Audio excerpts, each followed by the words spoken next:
So wouldn't it be great to know how we became us? So in order to do that, and in order to have any kind of lasting change in our lives, we need to understand the mindset of success. So when patients come to see me, very often they have a health condition, chronic health condition, and they want to have significant changes. And very often those changes involve lifestyle modifications, changing their exercise habits, changing how they think about food, changing the types of foods they eat, getting on a schedule of taking supplements, sleeping, having a different sleep schedule, going to sleep earlier, using dark lights, avoiding an overexposure to non-native EMF, and maybe using blue blocking glasses, getting out in nature, meditating, so many different things that we need to maybe put into our lives in order to make some changes. And making change is hard. I mean, everybody knows that any level of change that is significant is difficult. So we have to always kind of discuss this mindset of success. So this is you today. And then when I say you, I mean all of us. Wherever we are at the present moment, we got there based on our actions, on our behavior. What we do gets us what we got. So when we think about, our career, we ended up in this career because of the steps we took. Maybe maybe we did an internship or an apprenticeship, or maybe we went to college, or maybe we went to graduate school, whatever it might be, in order to get to this place that you are. If you're in a relationship, how did you get there? The actions that you took got you there. Now, if you're not satisfied with where you are, then we really need to start doing some thinking about, well, what can I do in order to have a different situation, a different life, or a different set of circumstances? So we usually default to, well, let me change what I do. If I change what I do, then I can change how I feel. And, the problem with that is that changing your actions and behavior is very demanding, and most people are not able to sustain that for any length of time. So let's just use weight loss for an example, because it's a very easy thing to explain. So let's say somebody is 50 pounds overweight, and they say, I really, really want to lose weight. And, they look online and they say, I'm going to try XYZ diet, and I'm going to stick to this. And they start out with all great intentions, and they start doing really, really well. And maybe they lose 10 pounds, and they haven't lost 10 pounds in a long time, and they feel really excited. And what is the natural default? Let's celebrate. I lost 10 pounds. And then before you know it, you go right back to where you are. So usually when you attempt to do these things, you have these series of peaks and valleys. Sometimes you're fat, sometimes you're thin. Sometimes you're happy, sometimes you're sad. And it's because sustaining ongoing action change or behavioral change is very difficult. How come? Because it's based on our energy. And if you don't have a sufficient amount of energy, you can't have long-term change happen in your life. So when we think about our energy, we usually think about our physical energy. And, my ability to get up and do work. That's usually what we think about with energy. So people will say, well, I have a pretty good amount of energy. I'm able to go to work all day and come home and clean my house or mow the lawn or whatever I have to do. So I have a decent amount of energy. But that's not the only kind of energy we need in order to sustain change. What else do we need? Well, what about mental energy? So we don't usually think about mental energy. So from a clinical perspective, one of the things that I do is to help people identify what's going on with their body. So I'll give them a physical examination. We'll do certain tests in the office. We'll do brain-based evaluations. We'll do blood, urine, stool, and genetic tests. We're going to know everything we can about this person's biology. But we really don't understand about this mental energy, and neither do the people that we see. So I want to help them to understand where they get mental energy from. We usually we get our mental energy from our attitude. And when we think about attitude, it's not just a good or bad thing. It's not just, well, that person has a good attitude, that person has a bad attitude. The word attitude really means your position relative to something else. So of the attitudes, there are 4 basic attitudes. The first one is plus plus. I'm okay with me, and I'm okay with you.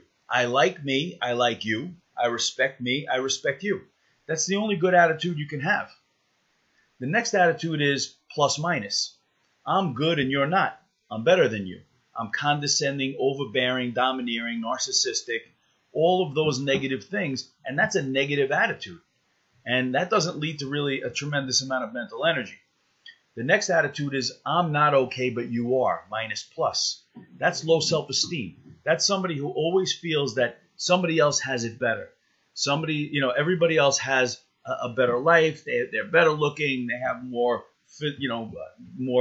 nicer clothes. They have a bigger house, whatever it might be. They always feel less than.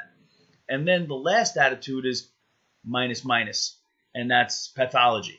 That's people who end up incarcerated, and they just unfortunately don't see any goodness in life. So of the 4 basic attitudes, 3 of them are negative. So if you have one of these attitudes, what do you think your mental energy is going to be? Pretty low. And if you have low mental energy, how can you sustain long-term change? So now you're starting to see that if you go back to the beginning where we say, this is where we are today, and I want things to be different. I want to be healthier. I want to have a better, I want to have more vitality. I want to be thinner. I want to have more happiness. We can't just change what we do. We have to change how we think. And that goes back to attitude. But where do we get our attitude from? We get our attitude from our beliefs. What do I believe about myself? What do I believe I'm capable of? Do I believe I'm a good person? Do I believe that I have the capacity to be happy? And beliefs are given to us. They're actually told to us when we're children. And it comes from MFTPPM. Mother, father, teacher, preacher, peers, and media. We're influenced by others from the time we're 2 to 10. We're told who we are. We're told what to believe.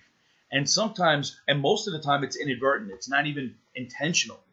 So, you might hear things about you ongoingly. So if I'm a little boy and I constantly hear, hey, how come you can't be like your brother? How come you can't play baseball like your brother? How come you can't study as hard as your brother?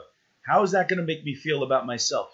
After I hear that over and over and over and I get all these negative messages, I'm probably not going to feel too good about myself. Or how about if I go to school and I constantly feel that I can't keep up with the other kids when I play football, for argument's sake? I'm not going to feel great about myself.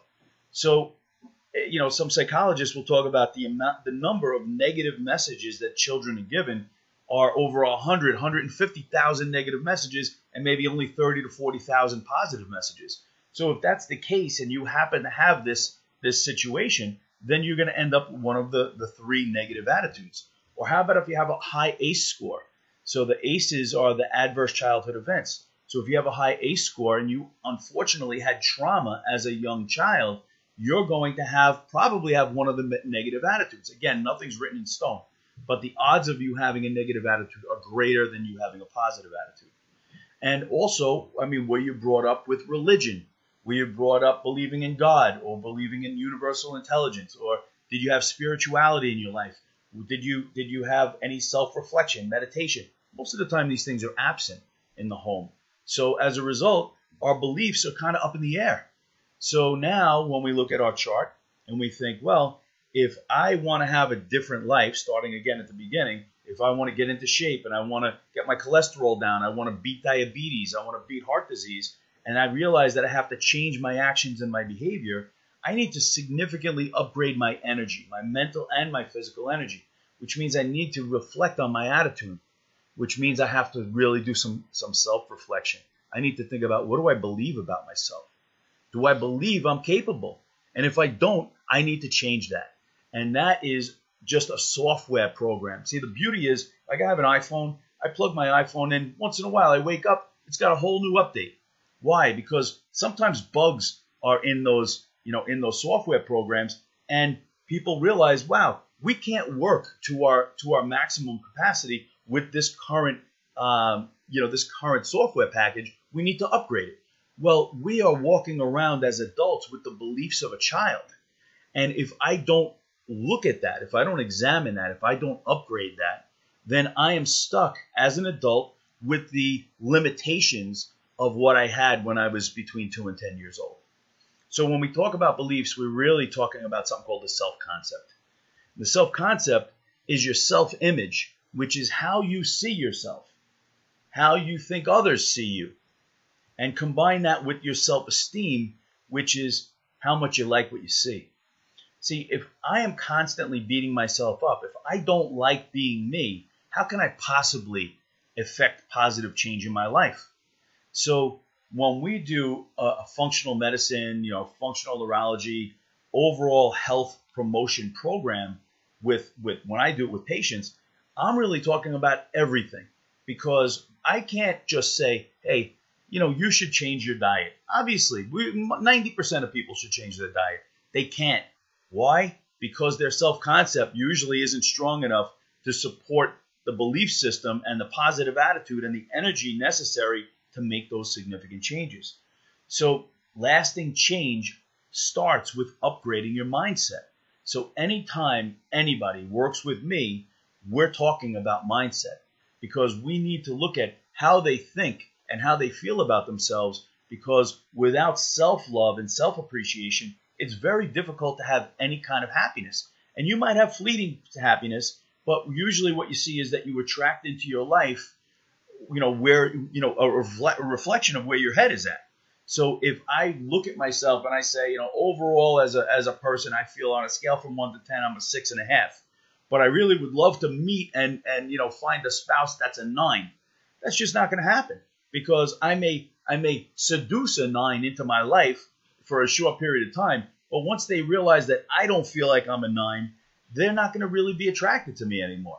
So I need to look at myself as the number one priority. I need to take the time to upgrade my belief system. I need to read some books on personal growth and development. I need to work with a coach. I need to help myself to upgrade my self-concept. And then I'm empowered to change everything about my life, because once I feel great about myself, there's nothing that I can't do.